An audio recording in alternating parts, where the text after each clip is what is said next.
Hi everyone, welcome to the Navigant Credit Union Broadcast Center. I'm GoLocal News editor Kate Nagel. Thanks for tuning in. This Friday noontime we have a great show for you. First we're going to kick off, of course, as we do every week, with former state representative, former Deputy Secretary of State, now heads up Stages of Freedom, Ray Rickman, to give his big view. So I want to talk about two things today. First, the Fane Tower. I've talked about this before, and it looks like City Council's getting to its good senses. When someone wants to build possibly a $300 million building and put wealthy people in it, in your city that has problems, and they're going to pay big taxes and lots of construction, and then new permanent employees, people arguing, oh, it'll only be 14 or 15 employees. Well, most apartment houses are lucky to have 2, 3, 4 employees. So I'm thrilled at this. This idea that it's ugly, I don't think so. I've seen ugly buildings in Dallas and Los Angeles and Chicago and in Boston and New York. I love ugly buildings. And I don't mean ugly. I mean new buildings that have a tent and that speak to you from a distance.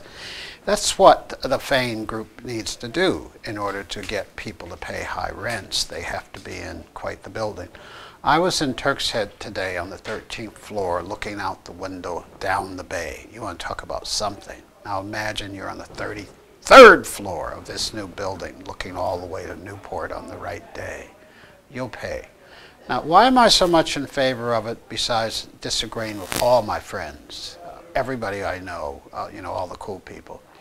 I'm in favor of it because we have all this pressure on us. Down the street from me is a 3-unit house lived in by Brown students since 1950. They're about to go. 8, 10, 12 Brown students. They've minded their business for the whole 25 years that I've been there. But they're about to go.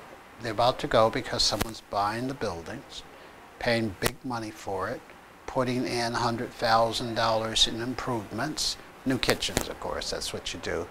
And they're going to double the rent. No more Brown students. High-end, 50-year-olds with money.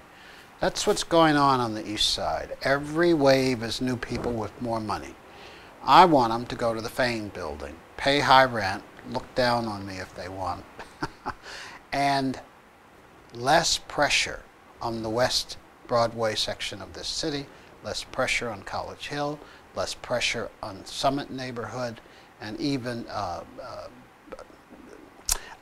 less pressure driving out middle, upper class people in favor of the super rich. I love super rich people being in the city. Maybe they'll shop downtown. I'm on the end that no one's thinking about. I keep hearing these people yell and scream about this is just high-income housing. Well, so what? You need high-income housing. Now let's figure out how to build more housing for working class people and people who need great subsidies. That's a different matter. Finally, on the Fane Tower, I wish we could get them to put in 4 units for plain old everyday working class people at half price. It'd have to be half price because you can't live there. Subsidized. And they'd be on the 25th floor. Regular old people. Finally, next week I want to talk about this whole issue of pensions and the debt the city has. I've been watching Seth Magaziner do fabulous things in the 4 years that he's been treasurer. I'm going to be talking to him, asking him if he might not do some joint work with the mayor and begin to find solutions to this problem. The unfunded liability is growing. The problem is growing. We need to begin an assault on our lack of dollars.